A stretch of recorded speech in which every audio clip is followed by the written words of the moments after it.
Welcome to the Sleepy Stoic. Tonight, we turn our attention to one of the most fundamental and yet most misunderstood principles in all of Stoic philosophy: living according to nature. This phrase appears again and again in the writings of Marcus Aurelius, Epictetus, and Seneca. It forms the very foundation of what it means to live well in the Stoic tradition. And yet, when we first encounter these words, living according to nature, we might wonder what they truly mean. Does it mean we should abandon civilization and return to the wilderness? Does it ask us to reject technology, to live in caves, to eat only what we can gather with our own hands? The answer, perhaps surprisingly, is no. The Stoics were not primitivists.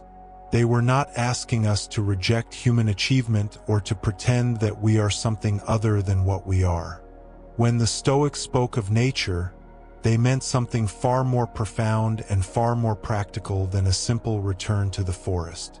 They were speaking about alignment. They were speaking about understanding the fundamental structure of reality and our place within it, and then choosing to live in harmony with that understanding rather than in constant conflict with it. Think of a river flowing downhill. It does not struggle against gravity. It does not exhaust itself trying to flow upward. It moves according to its nature, and in doing so, it achieves a kind of effortless power. Now think of human beings in the modern world. How often do we spend our days fighting against the fundamental nature of things? How often do we exhaust ourselves struggling against realities we cannot change, wishing the world were other than it is, wishing we were other than we are? The Stoic invitation to live according to nature is an invitation to find a different way. It is an invitation to understand what we truly are, what the world truly is, and to align ourselves with those realities in a way that brings not resignation but peace. Not passivity, but purposeful action. Over the next hours together, we will explore what this ancient wisdom really means. We will discover what the Stoics understood nature to be, both cosmic nature and human nature. We will examine how this principle translates into daily life, into the choices we make, the relationships we cultivate, the work we do. We will look at the ways modern life pulls us away from natural rhythms, and we will consider how we might return to them without abandoning the genuine goods of civilization. This is not a journey toward perfection. The Stoics were remarkably clear-eyed about human limitation, but it is a journey toward understanding, toward coherence, toward a life that flows more easily because it flows with the grain of reality rather than against it. So settle in. Let your breathing find its natural rhythm. We have time here. We have space. And we begin, as the Stoics always began, with the simple question: what is nature and what does it ask of us? To understand what the Stoics meant by living according to nature, we must first understand what they meant by nature itself. This is not as simple as it might first appear. The Greek word the Stoics used was physis, from which we derive our word physics. It carried connotations of growth, of fundamental essence, of the way things naturally unfold when left to develop according to their inner principle. For the Stoics, nature operated at several interconnected levels. There was the nature of the cosmos as a whole, the great rational order that governed everything from the movement of stars to the changing of seasons. Then there was the nature of each particular thing within that cosmos, the specific essence that made an oak tree different from a stone, a horse different from a human being. And within that, there was your individual nature, the unique combination of capacities and circumstances that made you specifically who you are. All of these levels were understood to be rational. This is crucial.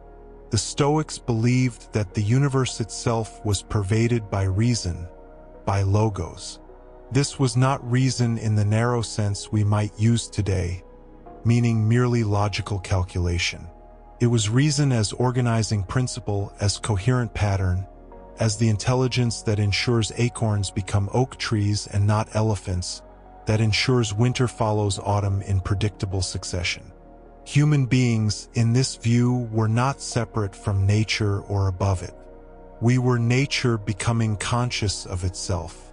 We were the part of the cosmos that could reflect on the cosmos, the part that could understand the rational order and choose to align with it. Our rationality was not something added to our nature from outside. It was our nature, our fundamental defining characteristic. This is why the Stoics could say that living according to nature and living according to reason were the same thing. They were not asking us to suppress our reasoning mind in favor of instinct. They were asking us to fulfill our reasoning nature, to become what we most essentially are. But they also recognized that human beings are not only rational. We are also social. We are born helpless and remain dependent on others for years. We live in communities. We use language which is inherently shared. We feel affection, loyalty, compassion. All of this, the Stoics argued, was also part of our nature. Epictetus taught his students that human beings are like parts of a greater body. The foot, he said, is not meant to be clean above all else. If the foot insists on staying clean, refusing to walk through mud or dust, it fails to be a foot, fails its nature. But if it accepts that sometimes it must get dirty in order to carry the body where it needs to go, then it fulfills its purpose. It lives according to its nature as part of a whole. So too with human beings. We are not isolated atoms. We are parts of families, communities, cities, humanity as a whole. To live according to our nature means to recognize these connections, to fulfill our roles within these greater wholes, not because we are forced to, but because doing so expresses what we truly are. When Marcus Aurelius sat down each evening to write what we now call his Meditations, he was not composing a treatise for public consumption. He was reminding himself again and again of these fundamental truths.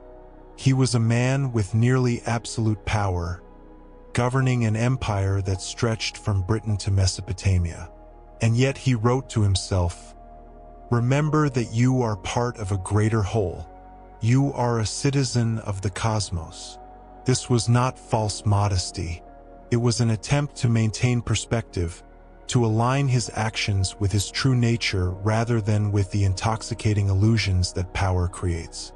He reminded himself that his rational faculty was a fragment of the universal reason, that his task was not to dominate nature but to cooperate with it. In one passage, Marcus asks himself what the purpose of a vine is. To produce grapes, obviously, and the purpose of a horse? To run, to carry, to do what horses do. What then of a human being? If we follow the pattern, the answer should be equally clear. A human being is meant to think clearly, to act justly, to live in community with others, to fulfill the rational and social capacities that define human nature. But here is where things become interesting and challenging. Unlike a vine or a horse, a human being can refuse their nature. A vine cannot decide to produce thorns instead of grapes. A horse cannot choose to live underwater like a fish.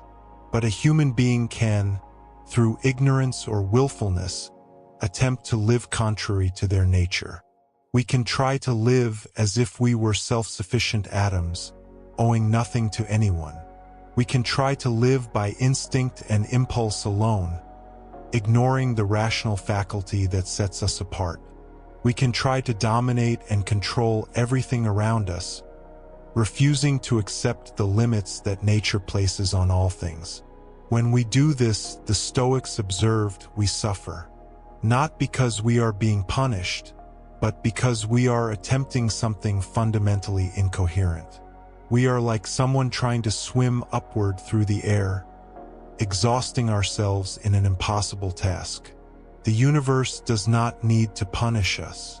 The inherent difficulty of fighting against reality is punishment enough. Living according to nature, then, is not about following rules imposed from outside. It is about discovering what genuinely works, about finding the path of least resistance in a profound sense. It is about understanding what we are and what the world is, and then choosing to act in harmony with those realities. This might sound abstract, and in a sense it is, but it has immediate practical implications. If your nature is rational, then a life of thoughtless reaction will feel unsatisfying, incomplete. If your nature is social, then radical isolation will hollow you out, no matter how much you might sometimes fantasize about escaping from other people.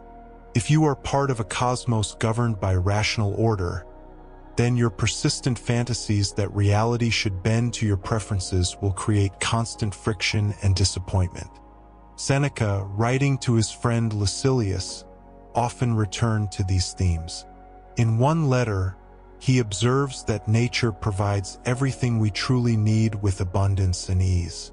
It is only our distorted desires, our pursuit of things contrary to nature, that makes life feel difficult and scarce.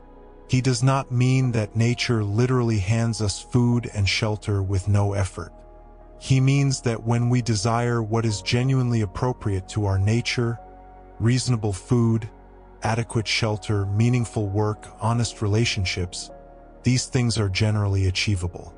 It is when we desire what is not appropriate, endless wealth, perfect control, exemption from loss and death, that we enter into an unwinnable struggle. Consider hunger. Hunger is natural. It signals that your body needs nourishment. Eating when hungry is natural, but elaborate fantasies about exotic foods you cannot obtain, or eating far beyond need until you feel sick, or refusing to eat because you are trying to control your body into an unnatural shape, these are departures from nature. They take a simple, manageable need and transform it into a source of suffering. Or consider companionship. Human beings are social by nature. We genuinely need connection, conversation, cooperation. Seeking friends is natural. Contributing to your community is natural. But demanding that everyone approve of you, or trying to control what others think and feel, or imagining that you can find perfect relationships free from all disappointment, these are departures from nature. They take a genuine need and inflate it into an impossible demand.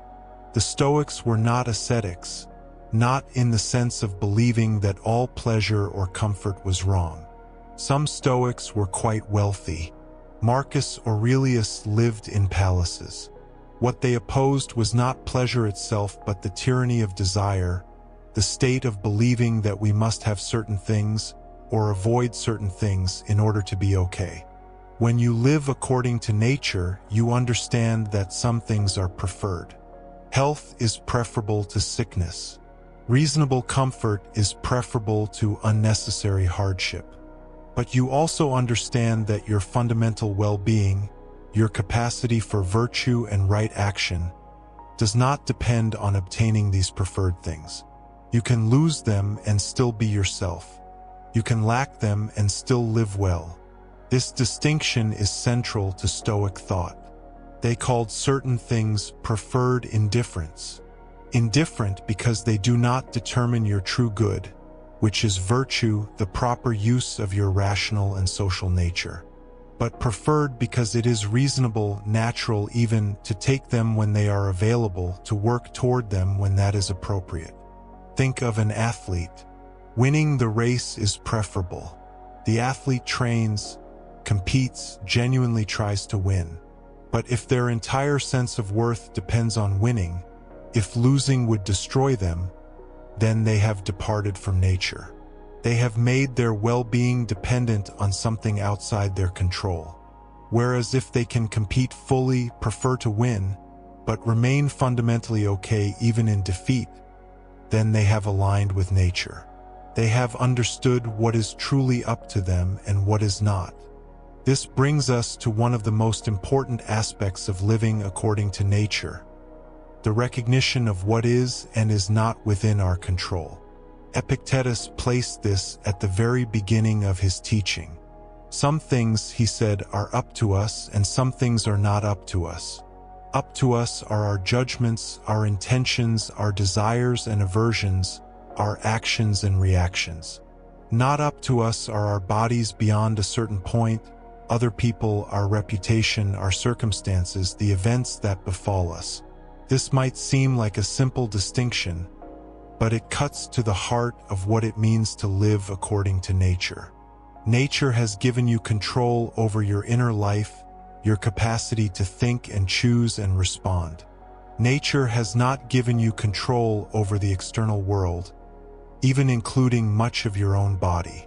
To live according to nature means to recognize this boundary and to focus your efforts accordingly. When you spend your energy trying to control what is not up to you, trying to force other people to behave as you wish, trying to guarantee that you will never be sick or poor or criticized, you are fighting against nature.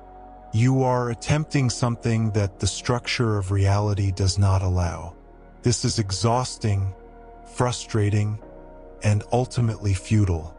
But when you turn your attention to what is genuinely up to you, when you work to develop your capacity for wisdom and justice and courage and moderation, when you practice responding to events with reason rather than blind reaction, you are working with nature. You are cultivating what you actually have the power to cultivate.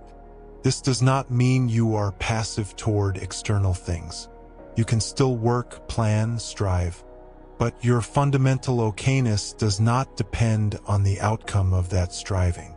Marcus Aurelius put it beautifully when he wrote that the impediment to action advances action, that what stands in the way becomes the way. He meant that when you encounter an obstacle, something you cannot control or change, you have not lost the opportunity to live according to your nature. You have simply been given different material to work with. Your rationality can be applied to any circumstance. Your capacity for virtue does not depend on having ideal conditions. If you intended to take a walk and it begins to rain, you have not lost your capacity to act according to nature. You can walk in the rain. You can choose a different activity. You can practice accepting what you cannot change with grace rather than complaint.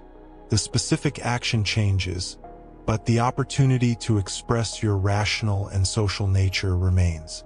This is a radically empowering idea, though it might not sound like it at first. It says that nothing external can actually prevent you from living well in the deepest sense. Your well-being is not hostage to fortune. Circumstances can become difficult, painful, genuinely tragic, but they cannot take away your capacity to respond with wisdom and virtue unless you let them. So as we begin this exploration of living according to nature, we start with these foundations. Nature, for the Stoics, means the rational structure of the cosmos and the specific essence of each thing within it. Human nature is fundamentally rational and social. To live according to nature means to align yourself with these realities, to develop and express your rational and social capacities rather than fighting against them or pretending they do not exist. It means recognizing what is within your control and what is not, and focusing your real energy on what is genuinely up to you. It means understanding that some external things are reasonably preferred, but that your fundamental well-being does not depend on obtaining them. It means accepting your place as part of a greater whole, connected to other people and embedded in a cosmos that operates according to rational principles you did not create and cannot change. None of this is easy, especially at first. We have been trained by culture, by evolution, by our own past choices to operate differently. We have been trained to believe that our happiness depends on external circumstances, that we must control what happens to us in order to be okay, that we are isolated individuals in competition with everyone else for scarce goods. The Stoic path asks us to examine these assumptions carefully.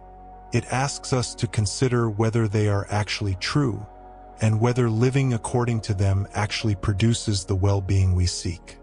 And it offers an alternative, a way of life aligned with nature that promises not ease in the sense of no difficulty, but ease in the sense of flowing with reality rather than constantly crashing against it. In the sections ahead, we will develop these ideas more fully. We will look at what it means practically to live as a rational being, to cultivate wisdom and clear thinking.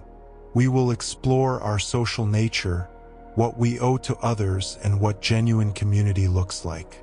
We will examine the nature of the cosmos itself, the cycles and patterns that govern everything, and how we might align ourselves with those rhythms even in our modern lives. We will consider the obstacles that arise, the ways we resist our own nature, the habits and fears that keep us out of alignment. And we will explore specific practices, daily disciplines that can help us gradually return to a more natural way of being. This is ancient wisdom, but it is not merely ancient. It speaks to perennial questions, to challenges that every human being faces regardless of when or where they live. What is the good life? How should I respond to difficulty? What do I owe to others? How can I find peace in a world I do not control? The Stoic answer begins here with nature, with understanding what you are and what the world is, with choosing alignment over resistance, with learning to flow like that river we imagined earlier, not passive, not powerless, but moving with purpose in harmony with the fundamental structure of things. So let us continue. Let us go deeper into what these ideas mean and how they might transform the way you live each day. We have begun to see that living according to nature is not a simple prescription, not a single rule that can be memorized and applied. It is rather a principle that opens into layers of meaning, each layer revealing something essential about how we might live well. Now we must venture deeper into this territory, exploring what the Stoics meant when they spoke of nature itself. For the ancient Stoics, nature was not merely the collection of trees and rivers and mountains that surrounded them. It was something far more encompassing, something that included those things but reached beyond them into the very structure of reality itself. When Chrysippus, that most systematic of the early Stoics, spoke of nature, he meant the rational principle that orders all things, the logos that governs the cosmos from the smallest particle to the grandest celestial movement. This may sound abstract, and in some sense it is, but the Stoics were not content with abstraction alone. They insisted that this cosmic nature could be observed, experienced, understood through careful attention to the world as it presents itself to us. The regularities we observe, the patterns that repeat, the way that spring follows winter and seed becomes plant, all of this was evidence of nature's rationality. Consider what it means to say that nature is rational. The Stoics did not mean that nature thinks in the way that you or I think, with internal dialogue and deliberation. They meant rather that nature operates according to intelligible principles, that it follows patterns which reason can discern and understand. The seasons do not arrive randomly. The sun does not rise and set according to whim. There is order, structure, predictability grounded in the nature of things themselves. This ordered cosmos, which the Stoics called the universe or sometimes simply the whole, was understood to be pervaded by a divine reason, a governing intelligence that they identified with Zeus or God or nature itself, using these terms almost interchangeably. But this was not a God separate from the world, creating it from outside like a craftsman fashioning an object. This was rather a God identical with the world itself, the world's own rationality, the intelligence inherent in the structure of things. For us, steeped in different philosophical and religious traditions, this can be challenging to grasp. We are accustomed to thinking of divinity as something transcendent, beyond the natural world. The Stoic vision was different. Their theology was their physics, their understanding of God inseparable from their understanding of nature. To live according to nature was therefore to align oneself with this divine reason that structures all things. But we must be careful here. The Stoics were not claiming that everything that happens in nature is good in the sense of being beneficial to human beings. They observed, as we do, that floods destroy homes, that diseases ravage populations, that earthquakes bring suffering. They did not call these things good, but they did see them as natural, as part of the necessary unfolding of a cosmos governed by rational principles. The distinction is crucial. When the Stoics said we should live according to nature, they did not mean we should passively accept everything that happens as being for the best in some simple sense. They meant rather that we should understand our place within the natural order, recognize what belongs to us and what does not, and direct our efforts toward what is genuinely within our power. This brings us to what might seem like a paradox at the heart of Stoic thought. On one hand, the Stoics taught that everything that happens is fated, determined by the inexorable chain of causes that extends throughout the cosmos. On the other hand, they insisted that we are free, that our choices matter, that virtue and vice are genuinely up to us. How can both be true? The resolution lies in understanding the nature of rational action. A human being, according to the Stoics, is not merely a body moved by external forces like a leaf blown by the wind. A human being is a rational creature, capable of assent and refusal, capable of judging appearances and choosing how to respond to them. This capacity for rational choice is itself natural, part of the way that nature has constituted us. When external circumstances present themselves, they do so as part of the fated order of things.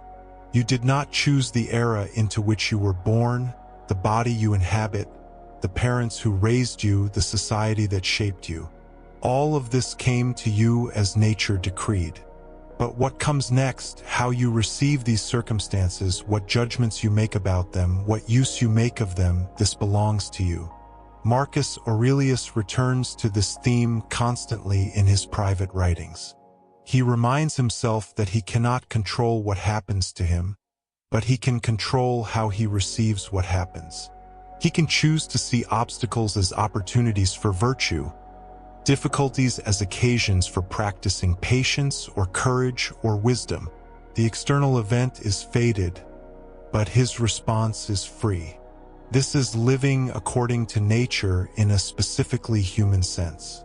It is recognizing the boundary between what nature has placed within your power and what it has not, and focusing your concern exclusively on the former. The Stoics had a technical term for this recognition. They called it the dichotomy of control, the fundamental distinction between what is up to us and what is not.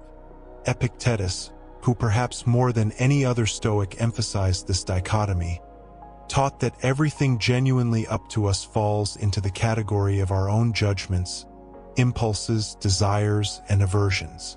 These are the movements of our own rational faculty, and they are fully within our power. Everything else, our body, our property, our reputation, our relationships, even our life itself, these are not fully up to us. They can be affected by our choices, but they are not directly controlled by them. To live according to nature, then, means to align our desires and aversions with this fundamental distinction. It means caring intensely about the quality of our judgments and the virtue of our character, while holding everything else with a lighter touch, recognizing it as something borrowed from nature, something that nature may reclaim at any moment. But we must not think this means indifference to external things. The Stoics were not advocating a withdrawal from life, not suggesting that we should cease to care about our health, our relationships, our communities. They recognized that some external things are naturally preferable to others. Health is preferable to sickness, prosperity to poverty, good reputation to disgrace. They called these things preferred indifference. The language here is precise and important. These things are preferred because they accord with nature, because a healthy body allows us to function as nature designed us to function, because prosperity provides resources we can use well, because good reputation enables us to serve our communities effectively. But they are indifferent in the technical sense that they do not contribute to our virtue or vice, our true good or evil. This might seem like a subtle distinction, but it has profound practical implications. It means we can work toward health and prosperity and good reputation without making our happiness dependent on achieving them. We prefer them, we pursue them reasonably, but we do not need them. We recognize that whether we obtain them is not entirely up to us, and we prepare ourselves to remain virtuous whether fortune grants or withholds them. Living according to nature, therefore, involves a kind of double vision. We participate fully in life, pursuing appropriate goals, maintaining our relationships, fulfilling our roles in society. But we do so while maintaining an inner awareness that all of this is external to our true self, that our real work is the cultivation of virtue, the perfection of our rational nature. Seneca captures this beautifully when he describes the Stoic sage as someone who is engaged in affairs but not enslaved by them, who fulfills duties without forgetting that duty itself is what matters rather than the outcome. The sage acts appropriately in every situation, but the sage's happiness does not depend on how things turn out.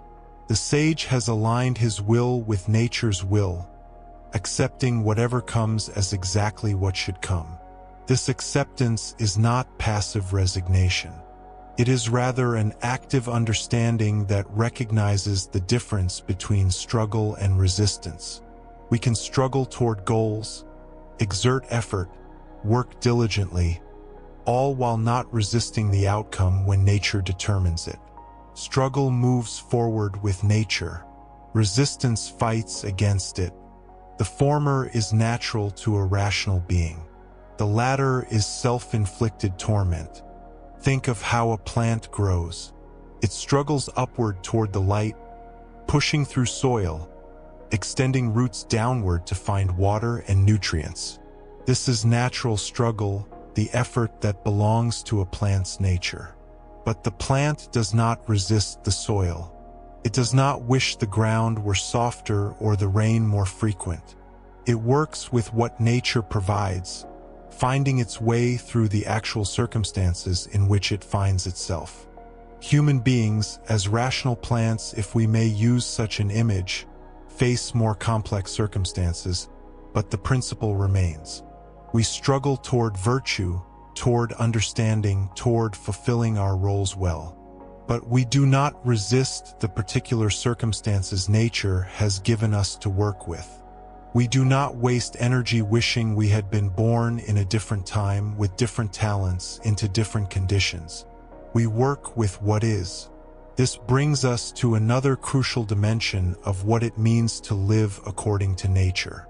It means recognizing your own specific nature, the particular constellation of abilities and limitations, inclinations and challenges that characterize your individual existence. The Stoics understood that while all human beings share a common rational nature, each person is also a unique expression of that nature. You have been fashioned by nature, or if you prefer by the long chain of causes that preceded you with a particular body, a particular intellect, a particular set of capacities. To live according to nature includes living according to your nature, using well the materials you have been given rather than lamenting that you were not given different ones. Marcus Aurelius reflected on this in considering his role as emperor. He did not choose to rule the Roman Empire. The circumstances of his birth and adoption placed him in that position. But once there, living according to nature meant fulfilling that role as well as possible, bringing his rational judgment to bear on the decisions before him, treating his subjects with justice, maintaining his equanimity amid the pressures of power. he might have preferred a quieter life devoted to philosophy. Indeed, he sometimes expressed such preferences in his private writings. But he recognized that nature had made him emperor, and the virtuous response was to be the best emperor he could be, not to resent his circumstances or wish to escape his responsibilities. Each of us faces something analogous, though likely on a smaller scale. You find yourself in particular relationships, in a particular profession or situation, with particular talents and limitations. You did not choose all of these circumstances, but here you are. Living according to nature means asking not "why am I here?" in the sense of complaint, but "how can I be virtuous here?" in the sense of opportunity. This is where the Stoic principle becomes intensely practical rather than abstract. It transforms every situation into a venue for virtue. The circumstances themselves are indifferent, but how you meet them is everything. Whether you face poverty or wealth, sickness or health, praise or blame, you face in each case an opportunity to exercise wisdom, courage, justice, and self-control.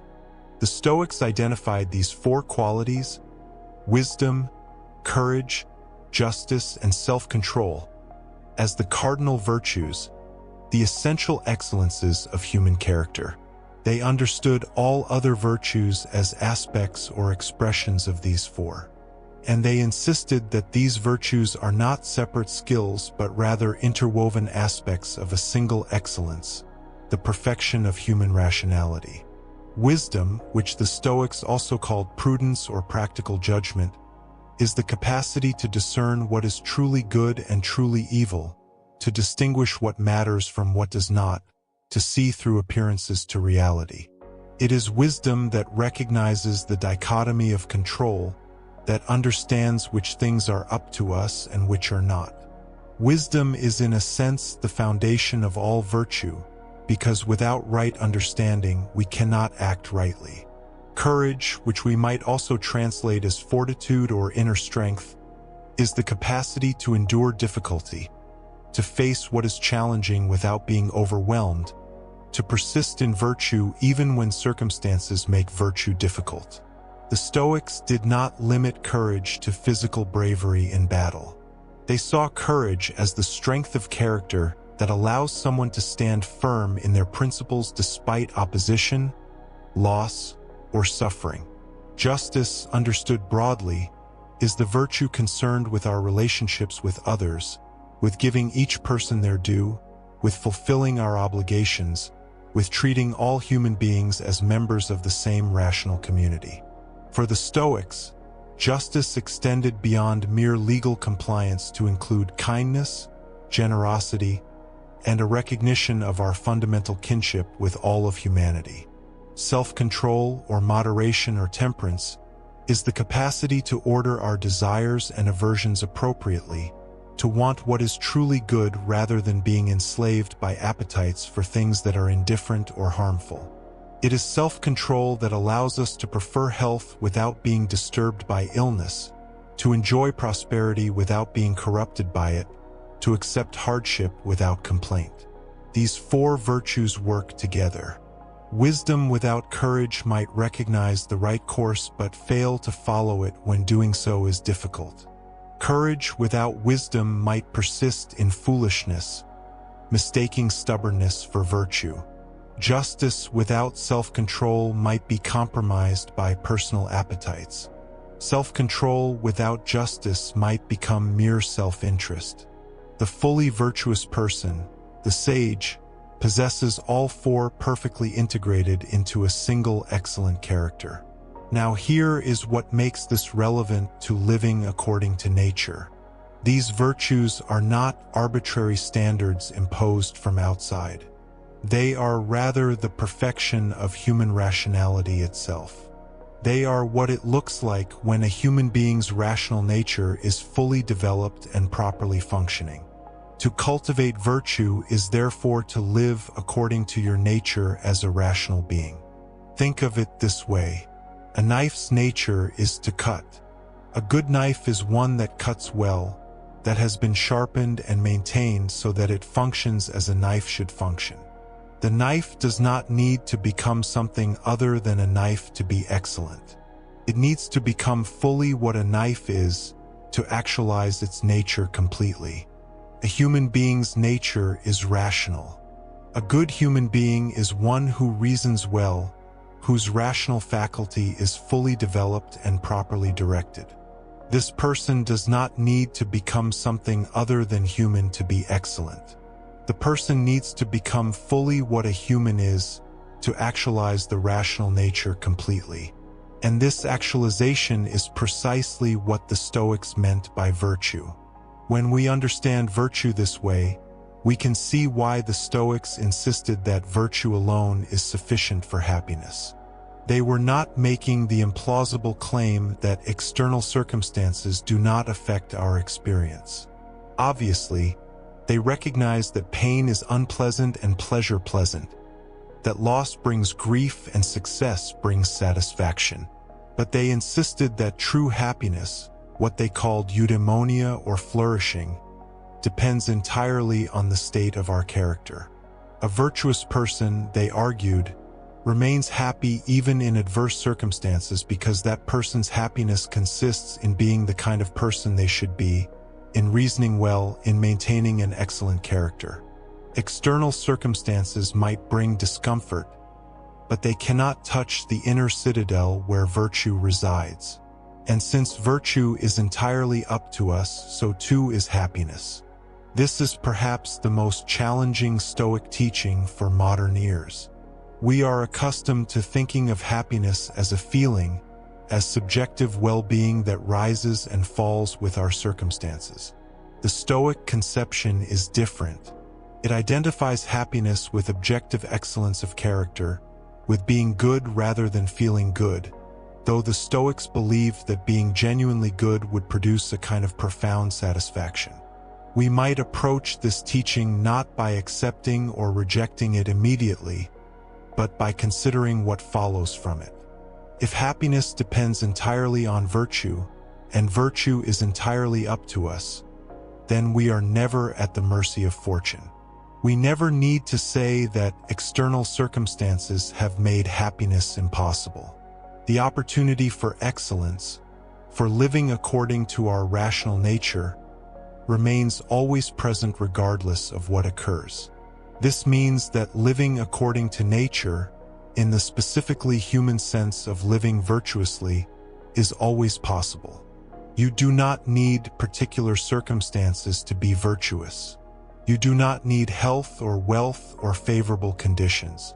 You need only to use your rational faculty well in response to whatever circumstances you actually face. Epictetus made this point with particular force because he himself had lived in slavery before gaining his freedom and becoming a teacher.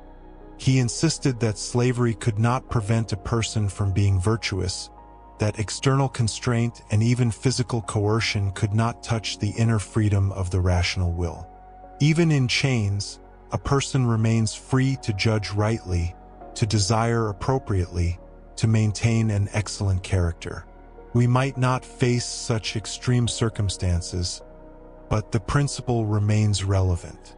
Whatever limitations we encounter, whatever disappointments or frustrations, whatever losses or failures, none of these prevent us from responding virtuously. None of these place virtue beyond our reach. The opportunity to live according to our rational nature persists through all changes of fortune. But we must not forget the other dimension of nature we have been exploring, the cosmic dimension.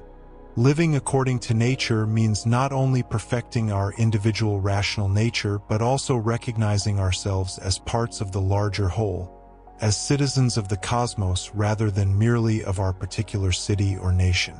The Stoics were among the earliest philosophers to articulate a genuine cosmopolitanism, the idea that all rational beings belong to a single community regardless of the accidents of birth or geography. This followed from their understanding of nature. Since all human beings possess reason, And since reason is a participation in the divine logos that governs the cosmos, all human beings are kindred, all are equally members of the cosmic city. Marcus Aurelius reflected often on this kinship. He reminded himself that the person who frustrated him, who seemed unreasonable or hostile, was nonetheless his brother in rationality, another fragment of the divine reason. He cultivated the perspective that sees all human beings as fellow citizens under the common law of nature. This cosmopolitan perspective was not mere sentiment. It had practical implications for how the Stoics believed we should treat others. Since all human beings share the same rational nature, all deserve to be treated justly. Since we are all parts of the same whole, what benefits the whole benefits us, and what harms the whole harms us. We are naturally made for cooperation rather than conflict. Living according to nature, therefore, includes recognizing our social nature. Humans are not solitary creatures who happen to live near each other. We are fundamentally communal beings whose nature is fulfilled through relationship and cooperation. To act contrary to the common good, to pursue narrow self-interest at the expense of others, is to act against our own nature as social creatures. But this recognition must be balanced with realism about human limitation. Not everyone we meet will be wise or virtuous. Many will be driven by mistaken beliefs about what is good, pursuing external things as if they were truly valuable, harming themselves and others in the process. The Stoic response is not to abandon these people, but to maintain patience with them, to help when possible, and to remember that they act badly from ignorance rather than malice. This patience follows from understanding nature. Just as we do not become angry at a child for reasoning imperfectly, since the child's rational faculty is not yet fully developed, so we should not become truly angry at adults who reason badly, recognizing that they too have not yet perfected their nature. We can work to educate, to model virtue, to encourage better thinking. But we must accept that not everyone will change, and we must maintain our own virtue regardless. Living according to nature, then, involves holding together several perspectives at once. We recognize ourselves as individuals with particular natures to develop, as rational beings called to virtue, as social creatures embedded in communities, and as parts of the vast cosmos governed by rational principles. We work to perfect our character, fulfill our roles, treat others justly, and accept what nature decrees. In this multidimensional alignment, we find what the Stoics promised: not perfect external circumstances, but an inner coherence and peace that persists through all circumstances, a life truly according to nature. We have traced the foundations of what it means to live according to nature. We have explored the Stoic understanding of nature itself, both cosmic and human, and we have begun to see how alignment with these patterns creates a life of coherence rather than conflict. Now we deepen our understanding by examining what happens when we resist this alignment, and what changes when we finally consent to it. The Stoics observed that much of human suffering arises not from external circumstances themselves, but from our resistance to the way things naturally unfold. Marcus Aurelius returned to this insight repeatedly in his private writings. He noticed how often he fought against the natural course of events, as though his resistance could somehow alter what had already occurred or what must necessarily happen. He came to see this resistance as a kind of madness, a refusal to accept the basic structure of reality. Consider how this resistance manifests in daily life. Someone speaks to you in a tone you find irritating. The natural event is simply sound waves carrying meaning. Your nature as a rational being allows you to interpret these sounds and respond thoughtfully. But instead of responding according to your rational nature, you react according to a story you tell yourself about what that tone means, what it says about you, what it demands of your dignity. You resist the simple fact that another human being used a particular tone. You want reality to be different than it is. This resistance creates a kind of internal friction. You are pushing against something that has already happened, trying to make the past different through the force of your displeasure. The Stoics saw this as fundamentally unnatural. It is like a stone attempting to fall upward, or water trying to flow against gravity without any external force compelling it. You are acting contrary to your nature as a rational being who can accept what has occurred and choose a response aligned with reason. The same pattern repeats across every domain of life. Your body ages, and you resist the natural progression of time through your organism. The weather turns cold, and you resent the seasonal change as though it were a personal affront.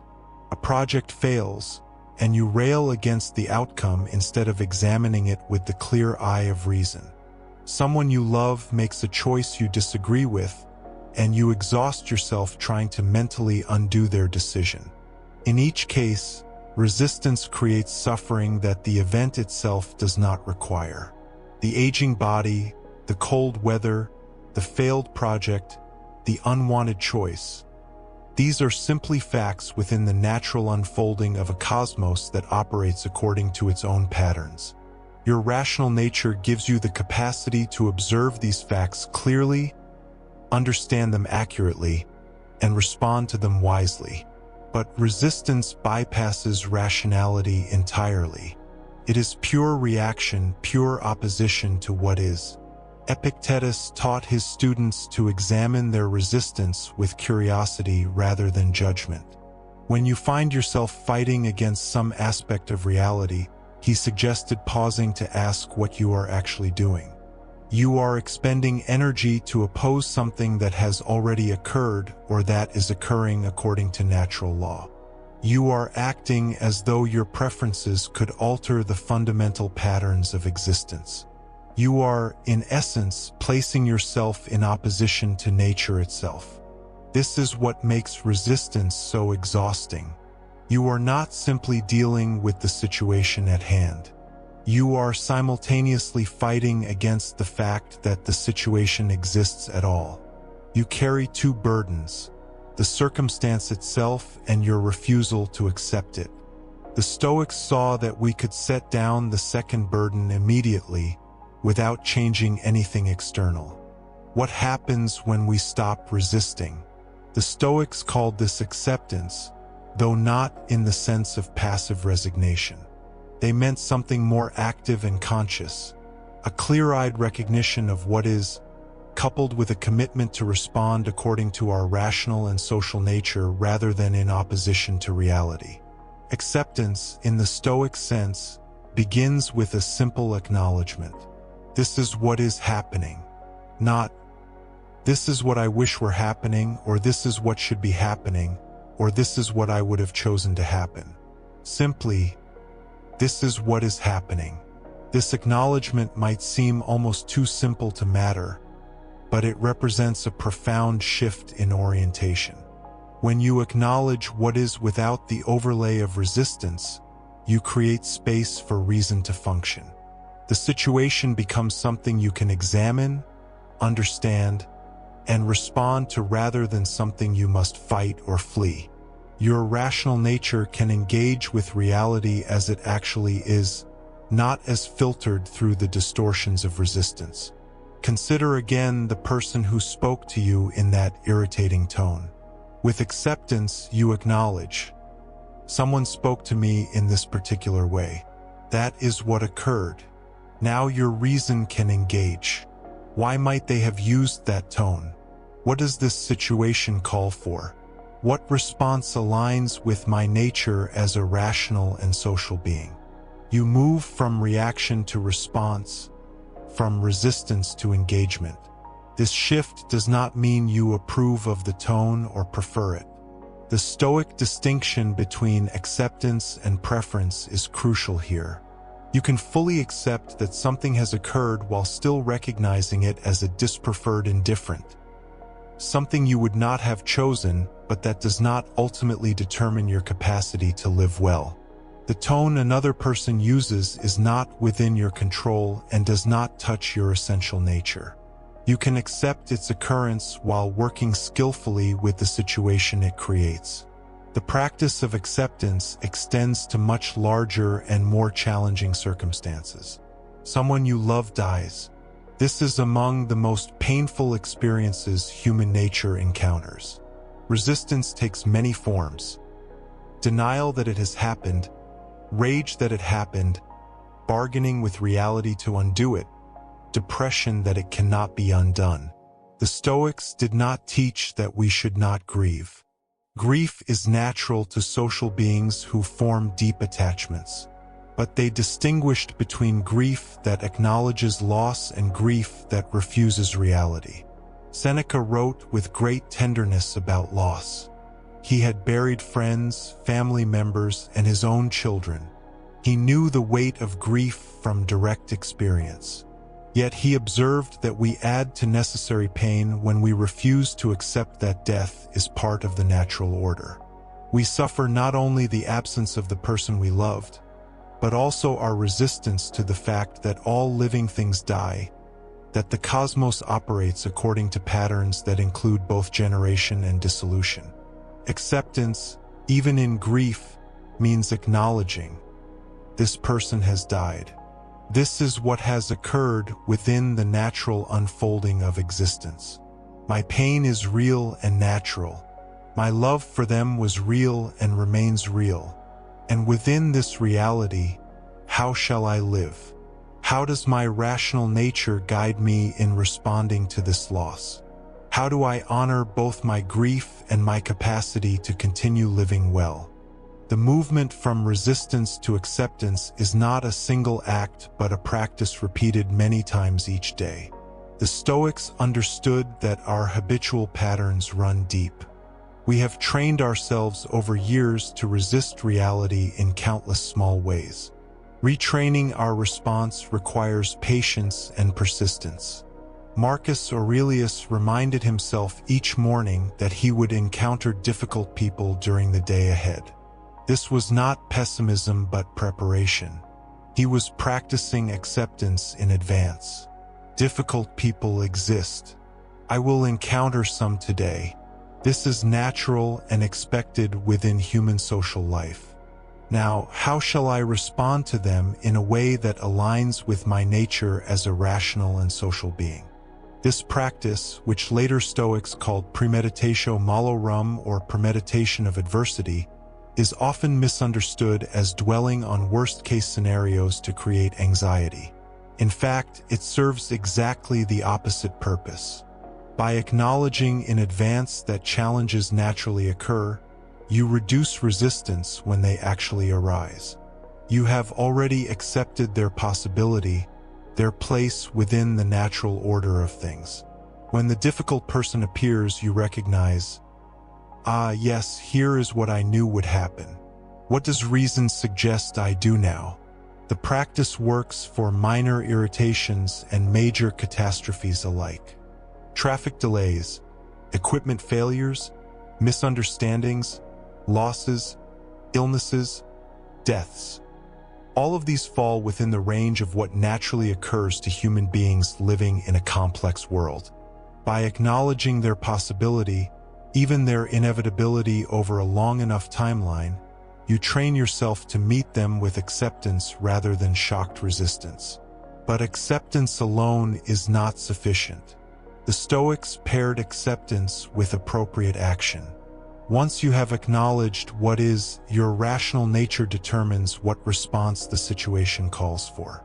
Some circumstances call for vigorous action to change what can be changed. Others call for adaptation. Still others call for endurance. The key is that you respond according to reason rather than react according to resistance. This is where the Stoic dichotomy of control becomes most practical. You accept completely what is not within your control, the actions of others, the weather, the past, the basic patterns of nature. You engage completely with what is within your control, your own judgments, intentions, and responses. This is not a division of indifference and effort, but a focusing of your energy where it can actually accomplish something aligned with your nature. Imagine you have prepared thoroughly for an important conversation. You have thought carefully about what you want to communicate and how best to express it. The conversation does not go as planned. The other person reacts in ways you did not anticipate.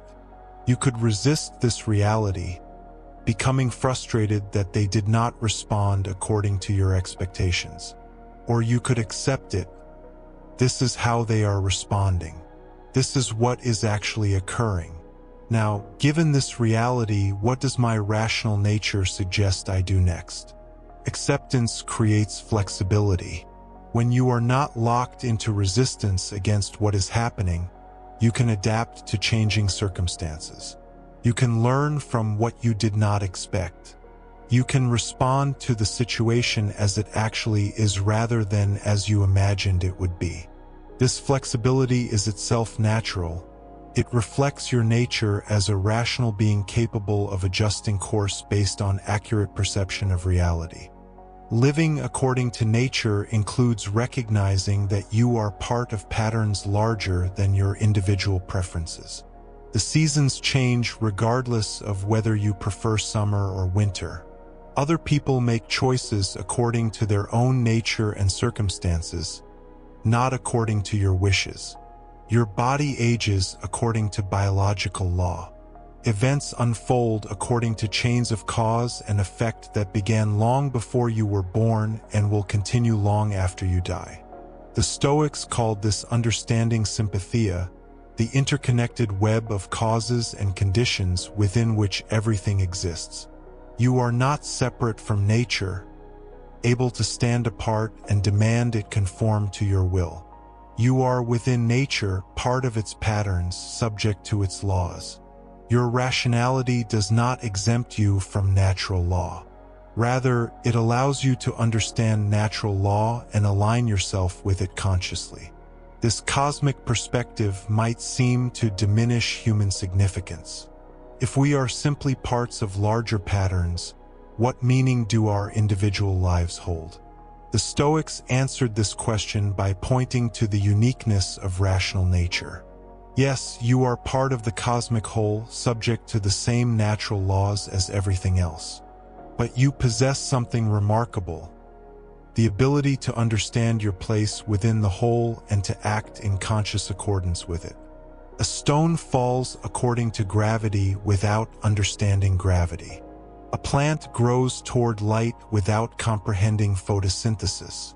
An animal follows its instincts without reasoning about them. But you can understand the principles according to which nature operates, including your own nature. You can consciously choose to align yourself with these principles.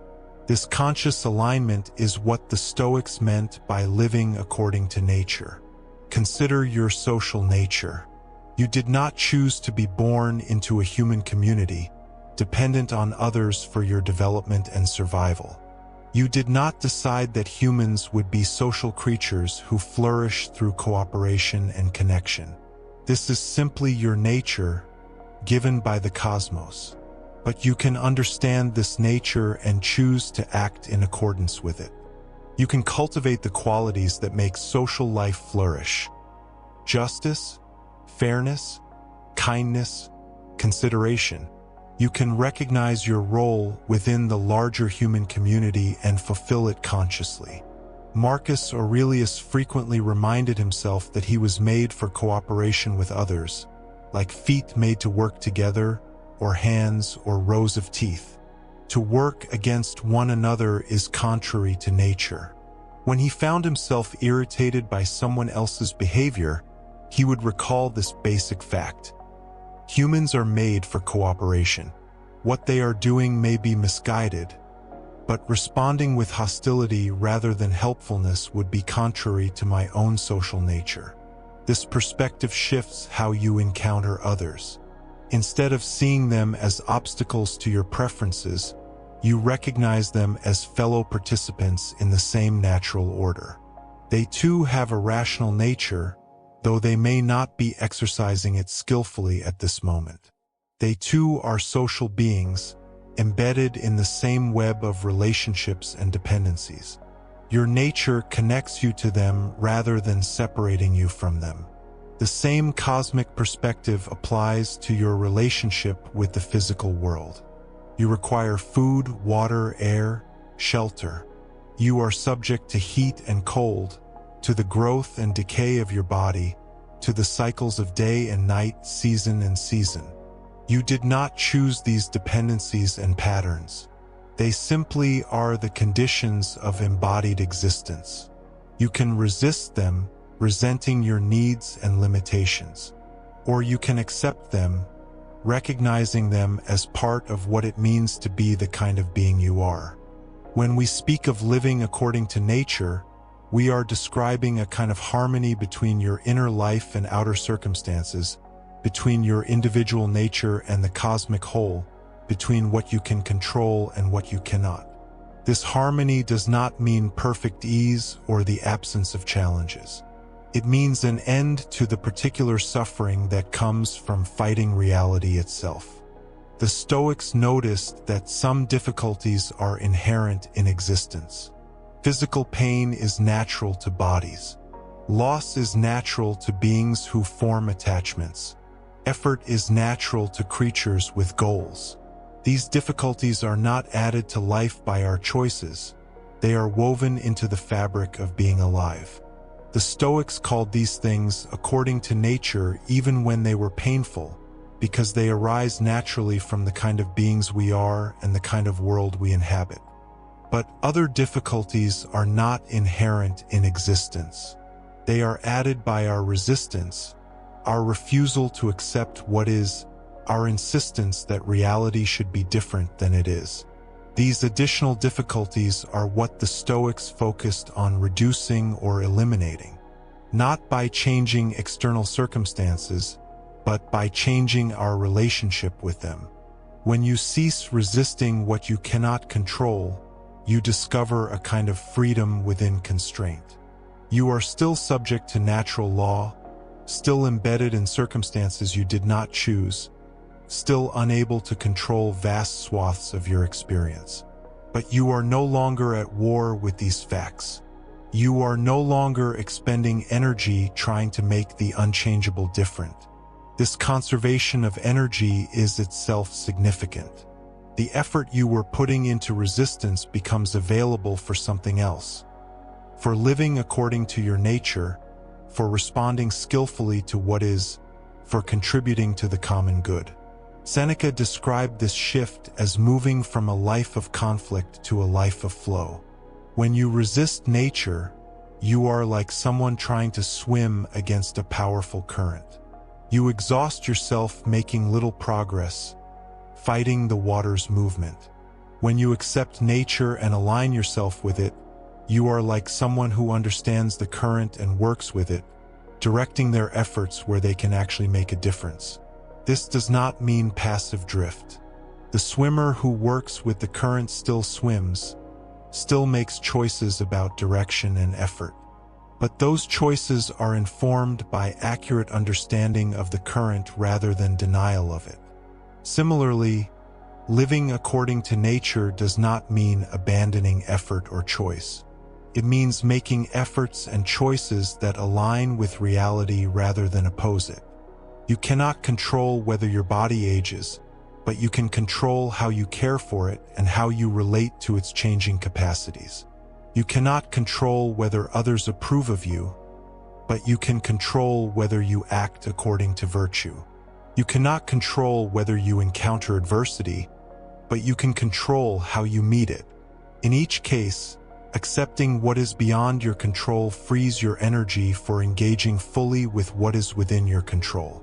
This brings us to a crucial distinction the Stoics made between external goods and internal goods. External goods, health, wealth, reputation, relationships, are real goods in the sense that they are naturally preferred. All else being equal, we naturally prefer health to sickness, security to poverty, good reputation to bad, connection to isolation. But these goods are not fully within our control. They depend on factors beyond our choices: genetics, circumstance, the actions of others, chance events. Internal goods, wisdom, justice, courage, self-control, are completely within your control once you understand them and commit to them. No one can prevent you from trying to understand a situation clearly. No one can force you to act unjustly if you are determined to act justly. No one can take away your courage or impose it on you. These goods depend on your choices alone. The Stoics argued that living according to nature means prioritizing internal goods over external ones, not because external goods do not matter, but because only internal goods are reliably available to us.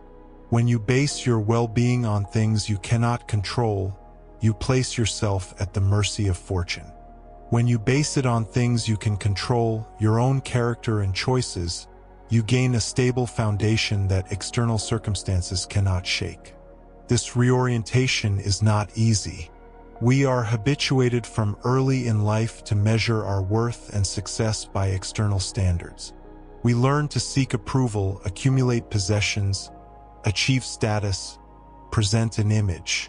We derive our sense of security and value from things outside ourselves, things that can be lost through no fault of our own. The culture reinforces this orientation constantly, equating the good life with external acquisition rather than internal development. Living according to nature requires questioning these received assumptions. It means examining what actually contributes to human flourishing and what merely appears to do so. The Stoics concluded that external goods contribute to flourishing only when they are used in accordance with virtue, with wisdom and justice. Without virtue, external goods can actually harm their possessor. Wealth without wisdom leads to foolish choices.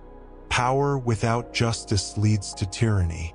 Even health, when pursued without balance, can become an obsession that diminishes life rather than enhancing it. But virtue itself is always beneficial. Understanding reality clearly always helps you navigate it better. Acting justly always strengthens social bonds. Courage always serves you well when facing difficulties. Self-control always protects you from being ruled by passing impulses. These internal goods cannot be taken from you by circumstances, and they improve every situation you find yourself in. Marcus Aurelius practiced examining external events to see what virtue they called for.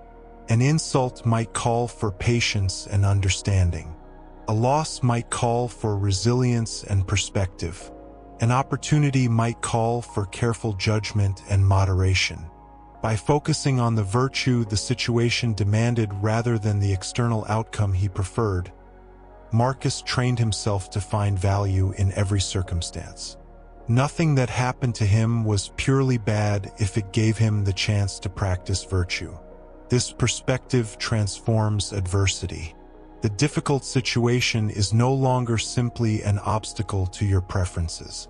It becomes an opportunity to exercise your rational and social nature, to practice the qualities that constitute living well. You do not welcome adversity for its own sake. Remember, as embodied beings, we naturally prefer comfort to discomfort.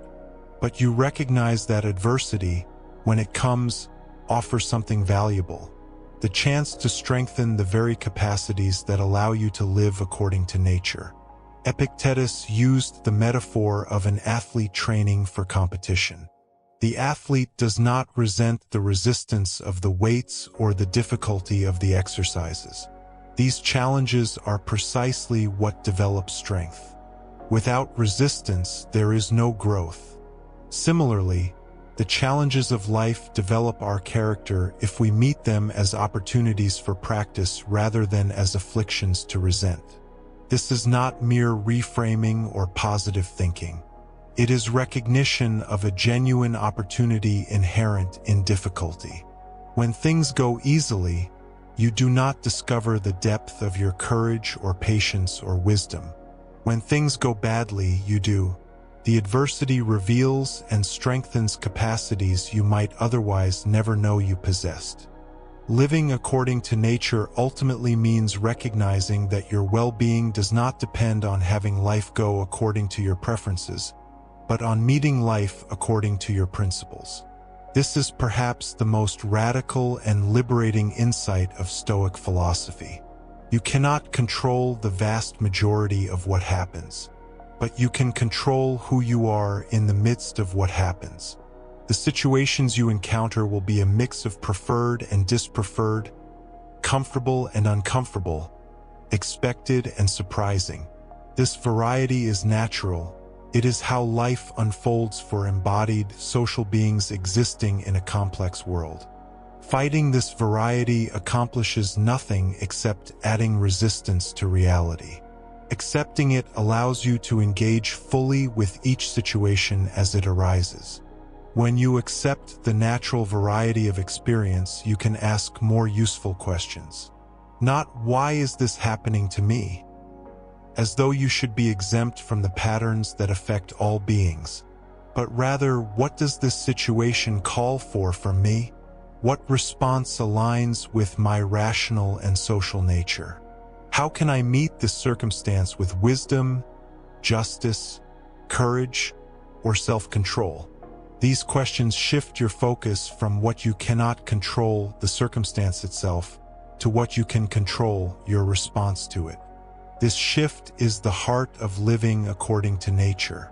You accept your place within the natural order, subject to its patterns and laws. Within that acceptance, you exercise your distinctive human capacity, reason applied to choice. The Stoics saw this as a kind of partnership with nature. Nature provides the circumstances, the raw material of your life. You provide the response, the shaping of that material through your choices. Nature determines what happens to you. You determine what you make of what happens to you. Nature gives you a mortal body subject to illness and aging. You decide how to care for it and how to relate to its limitations. Nature places you in a web of social relationships. You decide how to fulfill your roles within that web. This partnership means you are neither passively swept along by fate nor arrogantly attempting to control what is beyond your power. You are actively participating in your own life while accepting the framework within which that participation occurs. You are working with reality rather than against it, adding your rational choices to the unfolding of natural patterns. As we continue our exploration, we will examine more closely what this partnership looks like in practice. How do you discern what a situation calls for? How do you develop the wisdom to know when to accept and when to act, when to persist and when to yield? How do you maintain this orientation over time, especially when circumstances are difficult? The path of living according to nature is one of continuous practice and refinement. You do not master it once and then simply apply what you have learned. You return to its principles again and again, in each new situation, discovering deeper layers of meaning in the simple recognition that you are part of nature, not separate from it, and that your flourishing comes from alignment with your nature rather than resistance to it. The Stoics understood that this truth, though simple to state, requires a lifetime to fully inhabit. We continue now to explore how that inhabiting unfolds in the varied circumstances of human life. Having explored the foundations of living according to nature, the contours of human nature, and the cosmic order that contains us, we arrive now at the practical question that must follow all philosophy. How do we bring these insights into our daily existence? Philosophy, as the Stoics understood it, was never meant to remain abstract. It was meant to be lived, embodied, enacted in the small moments that comprise a human life. The application of living according to nature begins not with grand gestures, but with attention. Before we can align ourselves with nature, we must first become aware of the ways we have drifted from it. This awareness itself is a kind of return, a gentle turning of consciousness toward what is real rather than what we have imagined or feared. Consider the morning. You wake, and immediately your mind begins its familiar patterns. Perhaps it races toward the tasks of the day, creating anxiety about what has not yet occurred. Perhaps it rehearses grievances from yesterday, replaying conversations, reimagining responses. This is the mind moving against nature, creating unnecessary turbulence in what might otherwise be a calm beginning. To live according to nature in this moment requires only that you notice. Notice the habit of the mind to leap forward or backward, away from the present that actually exists. Notice without judgment, for judgment itself is often another movement away from nature. Simply observe that the mind does this, that this is its pattern, and that this pattern is optional rather than obligatory. The Stoics practiced morning meditation not as an escape from the day but as a preparation for it. Marcus Aurelius would remind himself each morning of the difficulties he might encounter. Difficult people, ungrateful colleagues, those who would lie or manipulate. But this was not pessimism. It was alignment with nature. The nature of human society includes such people. To expect otherwise is to expect winter without cold or summer without heat. By acknowledging what is natural, you prepare yourself not to be surprised, not to resist what inevitably comes. This preparation creates ease. When you encounter the difficult person Marcus predicted, you meet them not with shock or indignation but with recognition. Yes, here is the thing that nature includes. Here is part of the pattern. This practice can extend to every aspect of morning routine. As you wash, you might notice the water, its temperature, its movement across skin. This is not a forced mindfulness exercise, but simply an acknowledgement of what is actually happening. Water has a nature. Skin has a nature. The meeting of water and skin follows natural laws, creates natural sensations. To notice this is to be present to nature rather than lost in abstraction. As you dress, you encounter the nature of fabric, of weather, of your own body's needs. Clothing is a response to nature, an acknowledgement that human bodies require certain conditions to function well. To choose clothing appropriate to the day's weather is a small act of living according to nature. It seems trivial, perhaps, but the Stoics understood that philosophy lived is philosophy practiced in trivial moments as much as in grand ones. Breakfast, too, becomes an opportunity for alignment. The body has needs, and food answers those needs. To eat according to nature means to eat what nourishes, to eat when hungry, to stop when satisfied. It means to acknowledge that the body's hunger is not an inconvenience but a natural signal, and that food is not merely fuel but a gift of the natural world. Throughout the day, work presents countless opportunities to practice living according to nature. Work itself is natural to humans. We are creatures who transform our environment, who create, who solve problems. The difficulty arises not from work itself but from our relationship to it, from the ways we move against our own nature in how we approach our tasks. Consider the nature of a single task before you.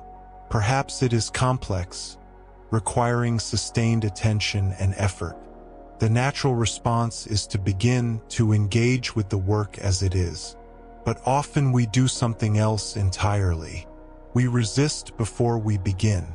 We imagine the difficulty, create stories about our inadequacy, project outcomes we cannot control. This resistance is exhausting, and it is unnecessary. It is not nature but habit, not inevitable but chosen. To work according to nature means to work with full engagement when working, and to rest with full presence when resting. It means to acknowledge that your rational faculty, your capacity for attention and problem solving, is part of your nature and that using it fully is satisfying in a way that half-hearted effort never is. The Stoics would say that you possess a nature suited to certain tasks. This does not mean you are limited to only those tasks, but it means you can work with your nature rather than against it. If your mind naturally inclines toward careful analysis, trying to force yourself into hasty decisions creates friction.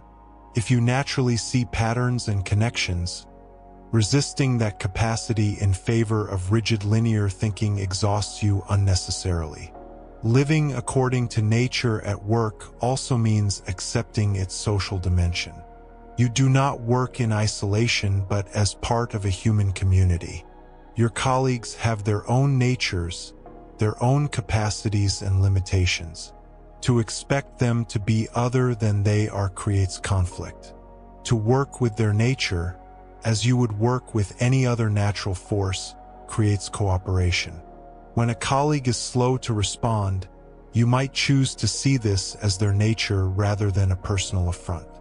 When another is quick to criticize, you might recognize this as their pattern, their way of engaging, rather than as something designed to harm you. This recognition does not mean accepting poor treatment, but it means understanding what is natural to expect and responding appropriately rather than personally. The afternoon often brings fatigue, and here too we can move with nature or against it. The body has rhythms, cycles of energy and rest that follow patterns older than civilization. To push through exhaustion with stimulants and force is to work against nature. To acknowledge tiredness, to take a brief rest, or to shift to a different kind of task, is to work with the rhythms that govern all living things. The ancient Stoics did not have our coffee and energy drinks, our artificial lights that extend the day beyond its natural limits. They worked with the sun, rested when darkness came, allowed their bodies the recovery that nature demands. We cannot return to that simplicity entirely, but we can acknowledge that fighting against the body's natural rhythms has costs, and that alignment creates sustainability. Consider the simple act of breathing. Throughout the day, breath continues, automatic and unconscious. But you can, at any moment, bring attention to it. Not to control it or change it, but simply to notice it. Breath is nature working through you. It requires nothing from you, no effort or will. Simply happens, has always happened, will continue until your life ends. To notice breath is to notice nature within you, to remember that you are not separate from the natural world but continuous with it. The evening transition brings its own opportunities for alignment with nature. As the day's work concludes, there is a natural movement toward rest, toward restoration. But modern life often resists this transition, extending the day artificially, maintaining high stimulation when the body and mind naturally begin to slow. To live according to nature in the evening means to honor this transition. It means to gradually reduce stimulation, to allow the nervous system to shift from activation to calm. The Stoics would examine their day in the evening, not with harsh judgment but with honest observation. Seneca recommends this practice specifically. Review your actions, notice where you moved with virtue and where you moved against it, and learn without condemning yourself. This evening review is not about perfectionism or self-criticism. It is about alignment. You look at the day as you might look at any natural phenomenon, observing its patterns, understanding its causes. Where did you act according to your rational nature? Where did passion override reason? Where did you respond to what was truly in your control? And where did you waste energy on what was not? The practice is gentle, philosophical, factual. You noticed that when your colleague criticized your work, you felt anger rise, and you spoke sharply in return. This is observation. You recognize that the criticism was not in your control, but your response was. This is understanding.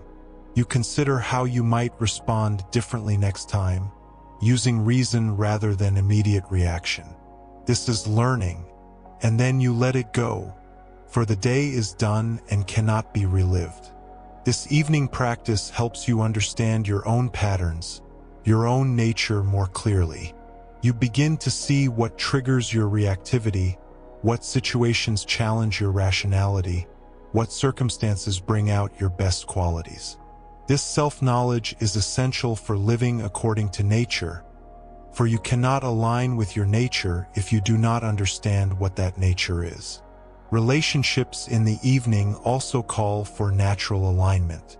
If you live with others, the evening is often when you come together after separate days.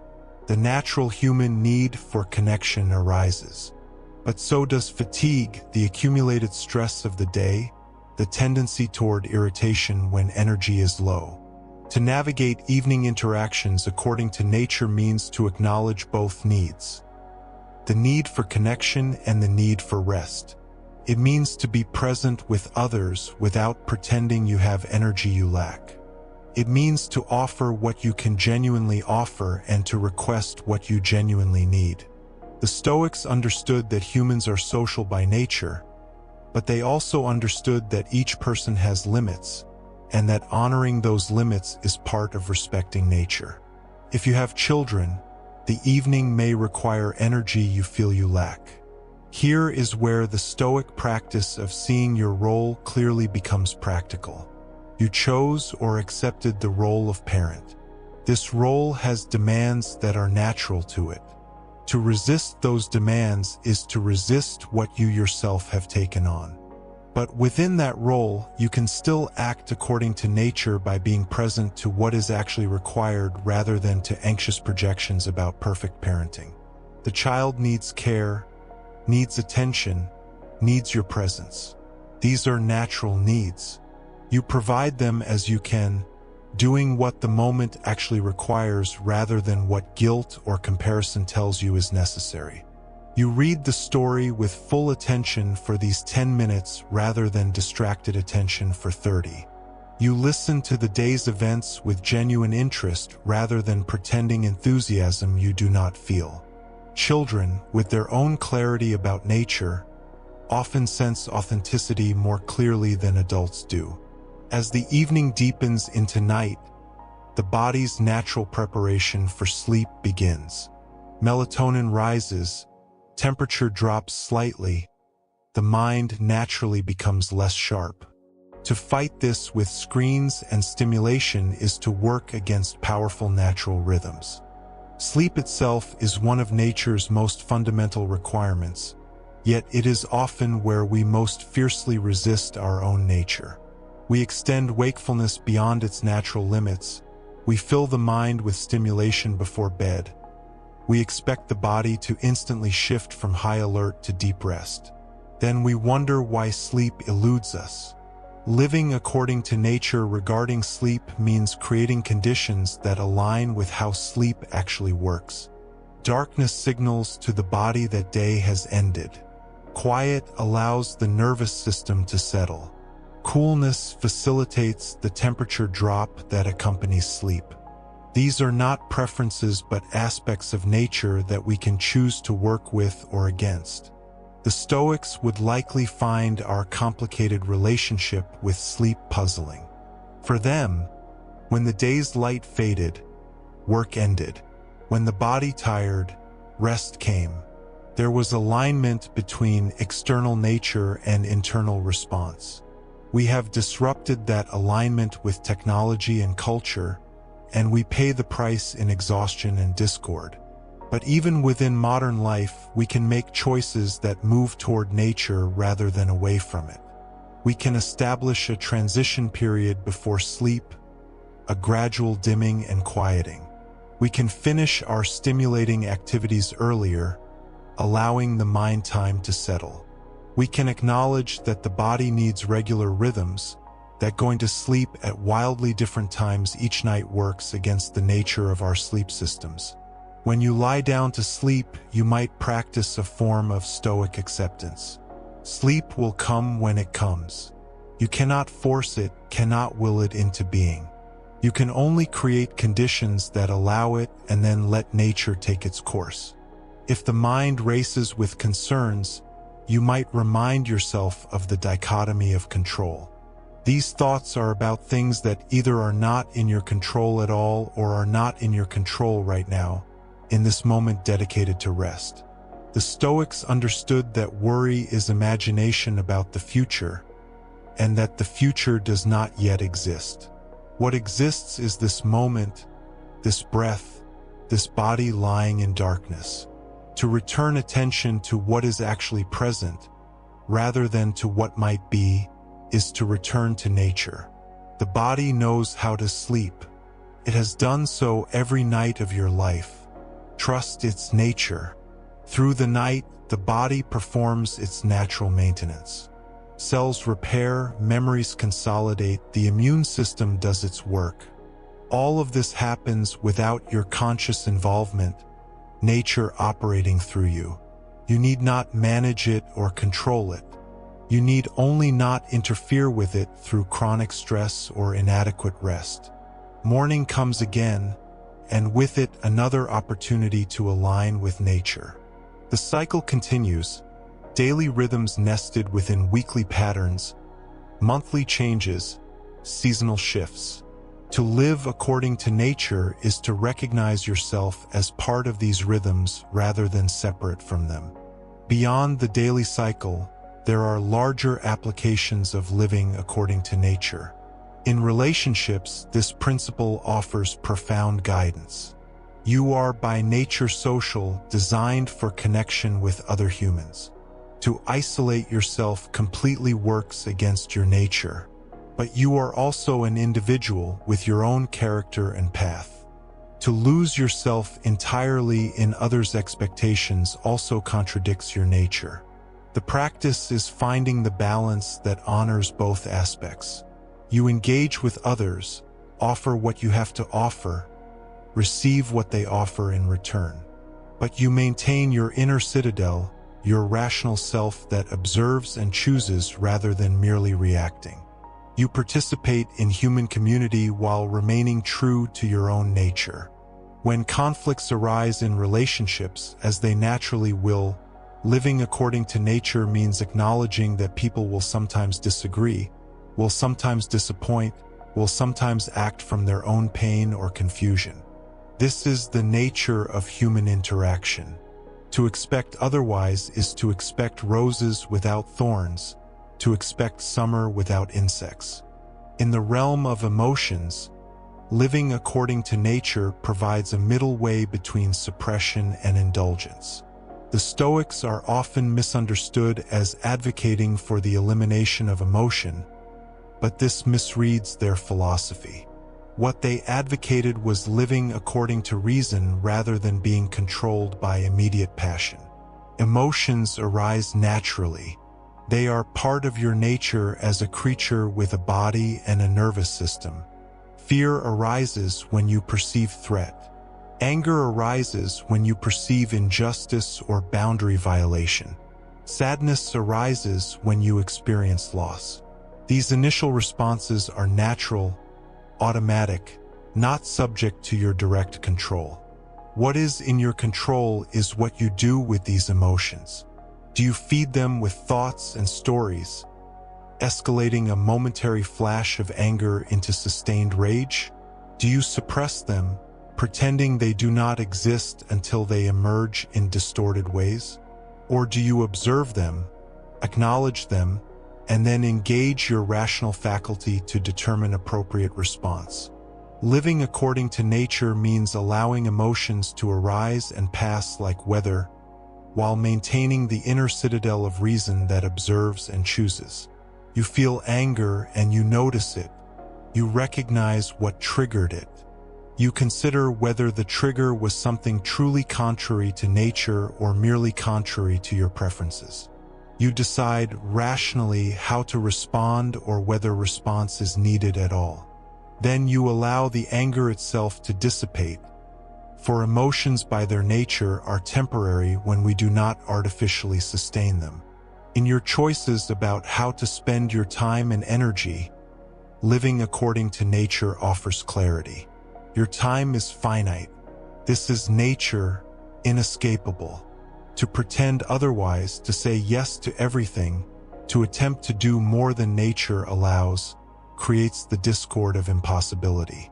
But to acknowledge your limits and work within them creates the ease of alignment.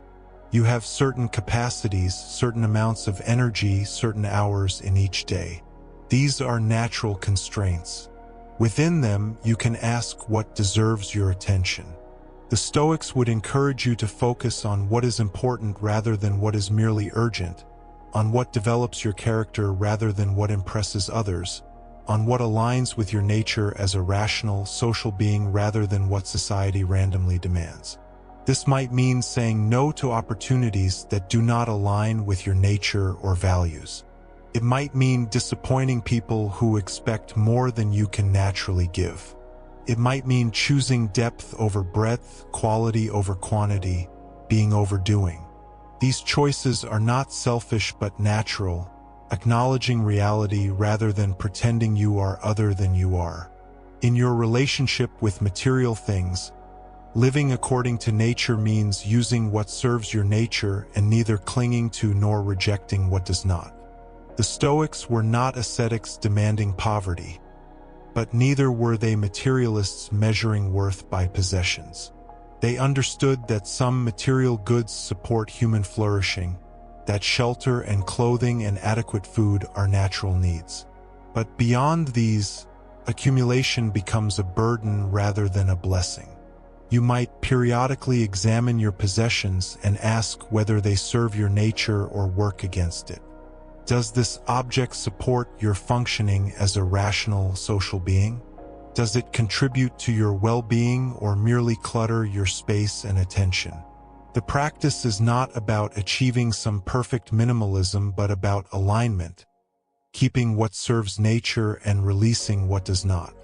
As you move through life's larger transitions, living according to nature means accepting that change itself is natural. Youth gives way to middle age to elderhood. The body that was once strong becomes less so. The mind that was quick may slow. These changes are not failures but nature following its course.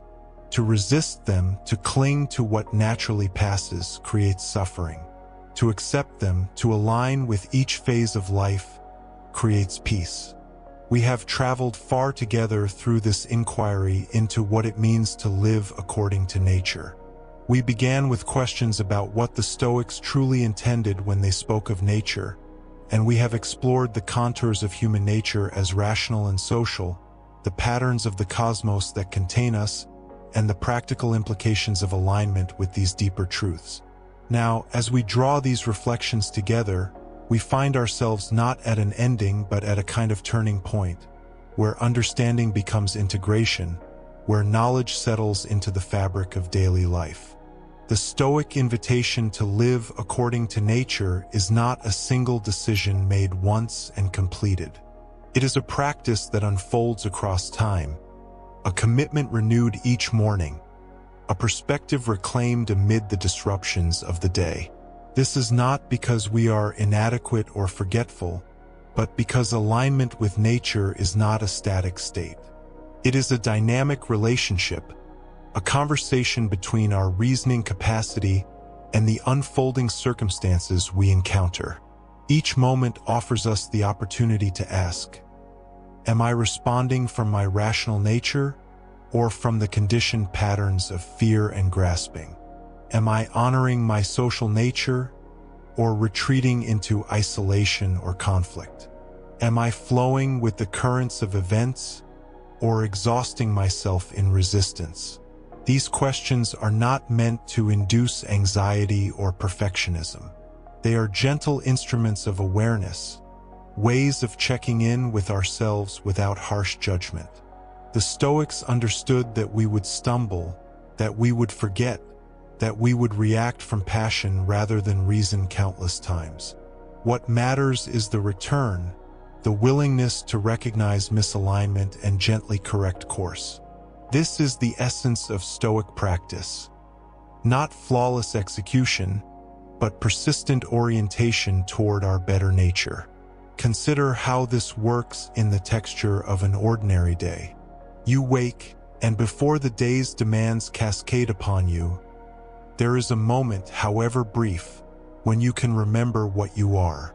You are a rational being, capable of examining impressions before consenting to them. You are a social being, connected to others through the very fabric of your nature.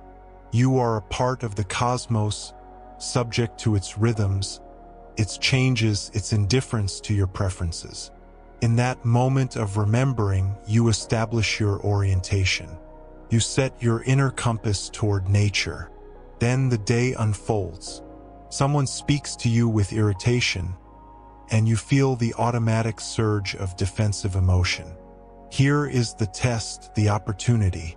Can you pause before the reaction becomes action? Can you examine the impression? This person has wronged me, and I should respond with anger? Can you ask whether this impression aligns with your rational nature, or whether it merely reflects a conditioned pattern, a habit of ego protection? In that pause, in that examination, you are living according to nature. You are exercising your distinctive human capacity to stand between stimulus and response, to choose your path rather than being driven by impulse. The choice you make in that moment may still be imperfect. You may respond with some residue of irritation, some edge in your voice, but the practice has been engaged. You have remembered your nature as rational. You have created a small space of freedom where before there was only automatic reaction. And in that space, even if just for a moment, you have aligned with what you are. This is how the practice accumulates, not through dramatic transformations, but through countless small recollections, small adjustments, small moments of choosing reason over reflex, social connection over isolation, acceptance over futile resistance. Each moment of alignment strengthens the pattern, makes the next moment of alignment slightly easier, slightly more natural. The word natural here is worth dwelling on. We often think of what is natural as what comes easily, what requires no effort. But for the Stoics, living according to nature sometimes requires great effort precisely because we have been shaped by so many forces that pull us away from our nature. Cultural conditioning, immediate emotions, habitual patterns of thought, all these can make unnatural responses feel natural, and natural responses feel difficult or unnatural. Yet with practice, with persistent orientation toward our rational and social nature, what once required deliberate effort becomes progressively easier. Not effortless, perhaps, but more fluid, more spontaneous. We begin to respond from our nature without quite so much internal struggle. The pause between impression and assent becomes quicker, more instinctive. The recognition of our social bond with others arises more readily. The acceptance of external events flows more naturally from our understanding of cosmic nature. This is the paradox of Stoic practice. We must make effort to align with what is, in the deepest sense, our true nature. We must work to become what we already are. But this is not as contradictory as it sounds. A musician must practice to play naturally. An athlete must train to move with natural grace. A speaker must study to communicate with natural eloquence. In each case, the practice is not imposing something foreign on our nature, but rather clearing away the obstacles, the tensions, the bad habits that prevent our nature from expressing itself fully. So too with living according to nature. Our rational capacity is always present, but it must be cultivated, exercised, strengthened through use. Our social nature is always part of us, but it must be acknowledged, honored, expressed through action. Our understanding of cosmic nature and our place within it is always potentially available, but it must be contemplated, integrated, applied to the situations we encounter. Across these many hours together, we have explored these dimensions from various angles, circling around the central insight that alignment with nature brings a particular kind of ease. Not the ease of having everything we want, not the ease of never facing difficulties, but the ease of moving with the grain of reality rather than against it. This ease is felt as an internal coherence, a sense that we are living in harmony with what we most fundamentally are and with the world as it fundamentally is. Marcus Aurelius describes this harmony in his private writings. He reminds himself that he is part of the whole, that what benefits the whole cannot harm the part, that the nature of the whole includes all kinds of events, pleasant and unpleasant from his individual perspective. When he aligns his will with this understanding, when he accepts his role within the larger pattern, he finds peace not despite the difficulties he faces, but through his response to them. He is still a Roman emperor dealing with wars, plagues, political intrigues, personal losses, but his relationship to these events is transformed by his alignment with nature. We too face our own versions of difficulty. Uncertainties about the future, conflicts in relationships, limitations of body and circumstance, losses that pain us, changes we did not choose. Living according to nature does not remove these experiences from our lives. It transforms our relationship to them. We recognize that these events are part of the pattern of the cosmos, neither good nor bad in themselves, but simply the material with which we work. We recognize that our distress comes not from the events themselves, but from our judgments about them, judgments we can examine and revise.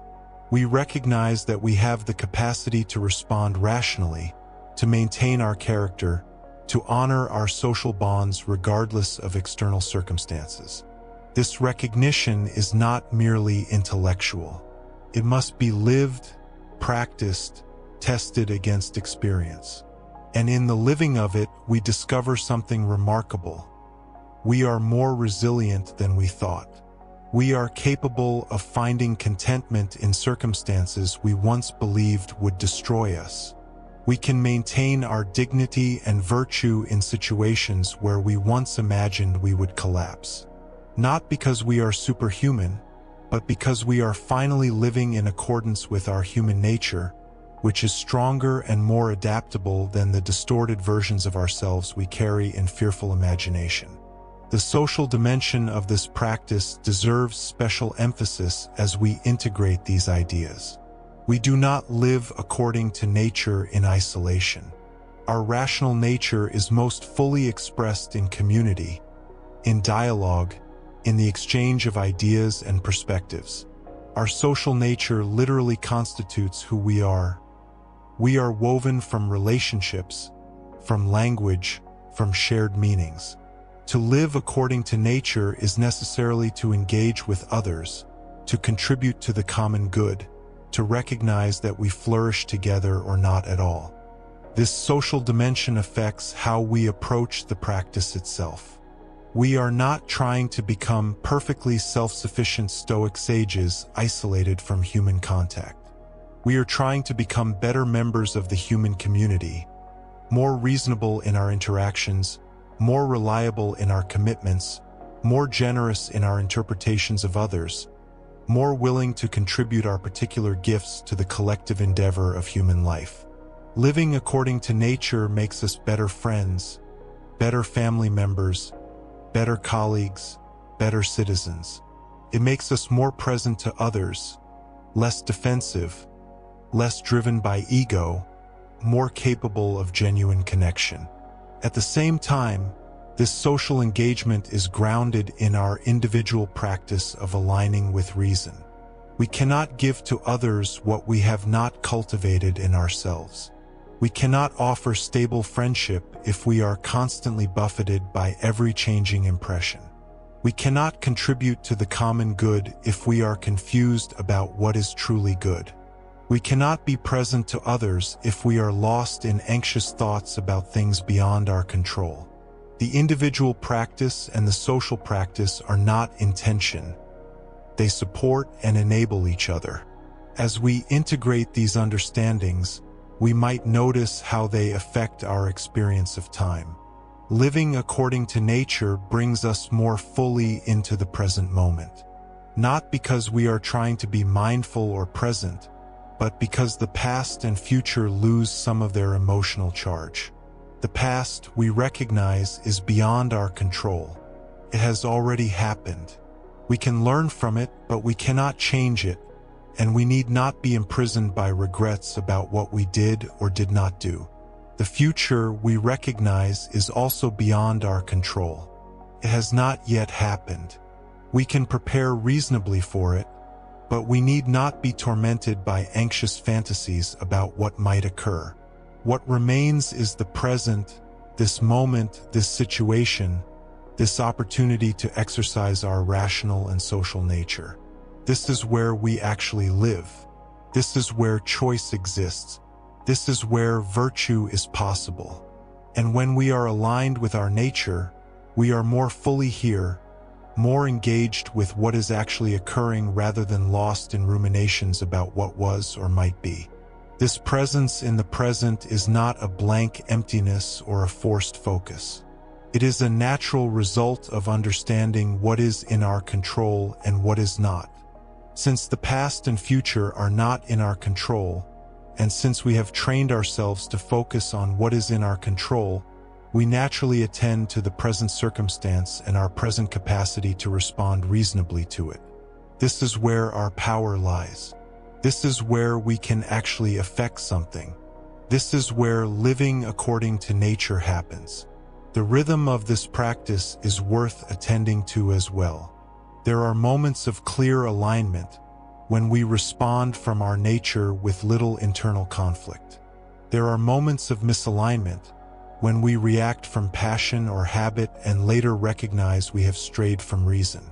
There are moments of returning when we notice the misalignment and gently reorient ourselves. This rhythm, alignment, misalignment, returning, is not a sign of failure. It is the natural rhythm of practice itself. It is how we learn, how we grow, how we progressively align more of our life with nature. The Stoics did not expect us to maintain perfect alignment at all times. Seneca writes with compassion about his own struggles to live according to his philosophy. He is honest about his temptations toward anger, toward luxury, toward pride. But he keeps returning to the practice. He keeps examining his impressions, questioning his automatic reactions, remembering his nature as rational and social. And in that persistent return, he embodies the Stoic path. Not perfection, but dedication. Not flawlessness, but consistent orientation toward what is true and good. We can extend this same compassion to ourselves. When we notice we have reacted from fear rather than reason, we need not berate ourselves. We can simply notice, understand what happened, and return to our practice. When we notice we have been caught up in anxiety about the future or regret about the past, we can simply notice, remind ourselves of what is in our control, and return to the present. This gentle returning is itself an expression of our rational nature. It is the capacity to observe ourselves without harsh judgment, to learn from experience, to adjust course based on understanding. As we bring these reflections to a close, we might consider what we carry forward from this extended inquiry.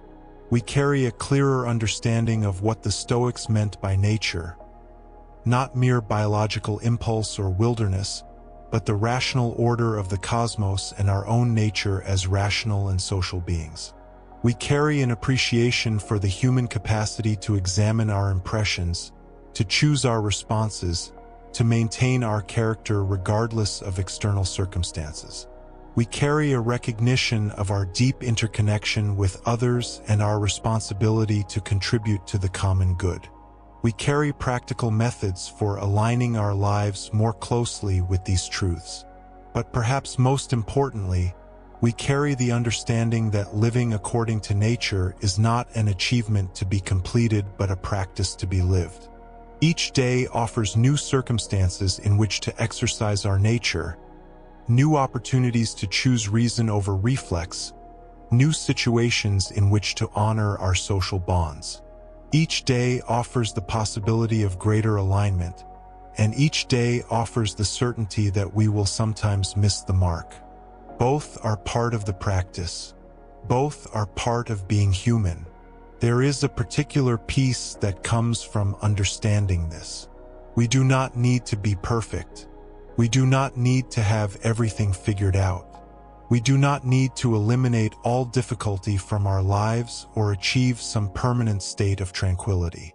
We need only to keep practicing, keep returning, keep orienting ourselves toward our nature as rational and social beings within the larger cosmos. This practice is enough. It is, in fact, everything. The ancient Stoics lived in a world very different from ours in its surface details. They did not have our technology, our global interconnections, our particular political and economic systems. Yet they faced the same fundamental challenges we face: uncertainty, loss, conflict, change, mortality. They grappled with the same questions about how to live well amid circumstances they could not control. They discovered that the key lies not in controlling circumstances but in aligning with nature, in exercising the capacities that make us distinctly human, in accepting our place in the larger order while taking full responsibility for our choices within that place. Their insights remain as relevant today as they were 2,000 years ago because they addressed not the surface details of life but its fundamental structure. Human nature has not changed. Cosmic nature has not changed. What is in our control and what is not, this has not changed. And therefore the Stoic path of living according to nature remains as viable and valuable today as it was in ancient Rome or Athens. We might spend our whole lives exploring what this means and how to practice it more fully. Indeed, the Stoics would say that this is exactly how we should spend our lives.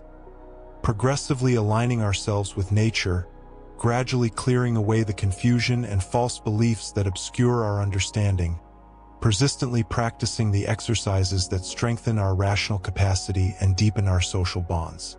There is no point at which we are finished with this work, because there is no point at which we stop being human, stop facing circumstances, stop having the opportunity to respond reasonably or unreasonably to what occurs. This might sound exhausting, an endless task with no completion. But it is not experienced that way when we understand it rightly.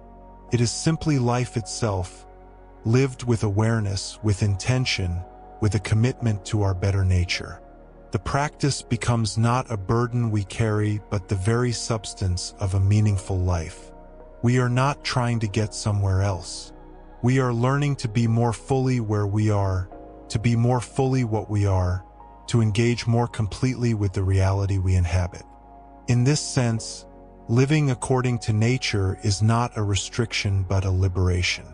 We are freed from the exhausting effort to control what cannot be controlled.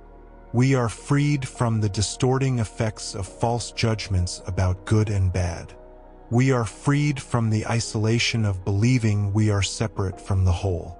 We discover that we have always been part of the natural order, that our reason is a manifestation of cosmic reason, that our social bonds reflect the fundamental interconnection of all things. We discover that alignment with nature is not a constraint but a homecoming. As you return to your own life from this extended contemplation, you carry these understandings with you. They are not separate from your life but woven into it. When you face a challenging situation, you have the resources of Stoic practice. The capacity to examine impressions, the distinction between what is and is not in your control, the commitment to maintaining your character regardless of circumstances. When you interact with others, you have the awareness of your social nature, the recognition that you are part of a larger whole, the invitation to contribute to the common good. When you feel overwhelmed by change or uncertainty, you have the understanding of cosmic nature, the acceptance of events as they unfold, the peace that comes from aligning your will with the way things are. These are not merely ideas to think about occasionally. They are ways of being in the world, ways of meeting each moment, ways of living that become progressively more natural the more we practice them. The Stoic path is walked one step at a time, one situation at a time, one choice at a time. And each small alignment accumulates, creating gradually a life that is more coherent, more authentic, more fully human. The great Stoics remind us that philosophy is not about words but about life. It is about how we actually conduct ourselves amid the circumstances we encounter. Marcus Aurelius wrote his meditations not for publication but for himself, as reminders of how to live according to nature despite the enormous pressures of imperial power. Epictetus taught his students not abstract theories but practical methods for maintaining their freedom and dignity regardless of external conditions. Seneca wrote letters exploring how to live well in the face of mortality, injustice, and loss. All of them understood that the point of philosophy is transformation of life, alignment with nature, the progressive development of character. This is the practice we have explored together. This is the path we have walked through these hours of reflection.